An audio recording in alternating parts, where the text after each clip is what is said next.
Aujourd'hui, ils sont 8 participants à la formation organisée par la SBL 10 de conduite. Plutôt que de payer une amende suite à un excès de vitesse, ils ont opté pour le financement de cette remise en question de leur conduite. En moyenne, sur la totalité des conducteurs flashés, ils ne sont que 8% à avoir fait ce choix. Je viens pour deux choses. Un, je paye moins cher que l'amende. Je gagne 39 €. À l'heure actuelle, ça compte. Et la deuxième chose, c'est pour voir à quoi ça ressemble, par curiosité. Je viens voir ce qui pourrait peut-être nous aider dans le fait d'éviter de faire des excès de vitesse comme ça.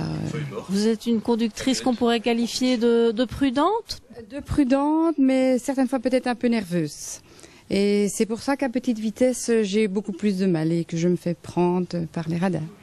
Les formations de la SBL mettent l'accent sur la prise de conscience et l'apprentissage d'un comportement de conduite différent. Il s'agit donc de faire table rase des préjugés. La conduite automobile n'est qu'un paquet de préjugés. Le plus gros préjugé en matière de flash, évidemment, le flash ne sert à rien en matière de sécurité routière. Il ne sert qu'à remplir les caisses de l'État.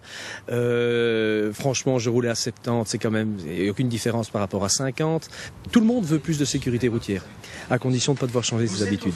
Sur 4 heures, qu'est-ce qu'ils vont apprendre ? On essaie d'aborder toutes les questions de la conduite automobile, que ce soit les distances de freinage, les distances de sécurité.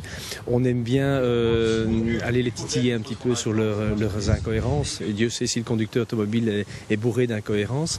On essaie de tout voir. Vraiment, ces 4 heures, ça passe très très vite. Après le cours collectif, s'ensuit un parcours individuel sur la route avec un des formateurs dans un véhicule équipé d'une caméra. Ce qui est formidable avec la Gcam, c'est que cela permet à n'importe quel conducteur, et peu importe son expérience, de pouvoir se remettre en question puisqu'il se voit lui-même non seulement conduire, mais il voit, puisque les images sont synchronisées, les phases du parcours où il aurait pu par exemple regarder à droite ou changer sa position de conduite ou d'autres choses. Et donc ce n'est pas quelqu'un qui va vous dire tu ne fais pas ceci ou tu fais trop cela que vous jugeriez éventuellement trop sévère, mais comment dire en anglais fact and figures qui permettent vraiment avec les images de se remettre en question et d'évoluer par rapport à sa conduite. Alors quand ils terminent l'exercice et ils vous disent merci ? Ils sont souvent très étonnés parce que c'est sûr qu'on ne se voit pas tous les jours conduire, mais c'est sûr que ça leur donne envie de changer. Je pense que quand ça vient de l'extérieur et pas d'un parent, d'un proche, d'une épouse, d'un époux qui est souvent à côté de vous et qui vous dit tu fais trop ceci, tu mets mal tes mains, etc.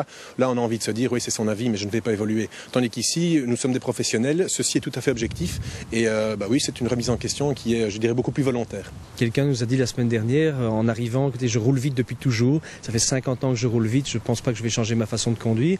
Et à la fin de la formation, il est venu nous voir en disant mais vous m'avez donné envie de rouler autrement. Autre fierté de la SBL, l'évaluation dressée par l'ULG et l'IBSR. Il en ressort que le taux de récidive est très faible. 75% des gens disent avoir changé leur façon de conduire.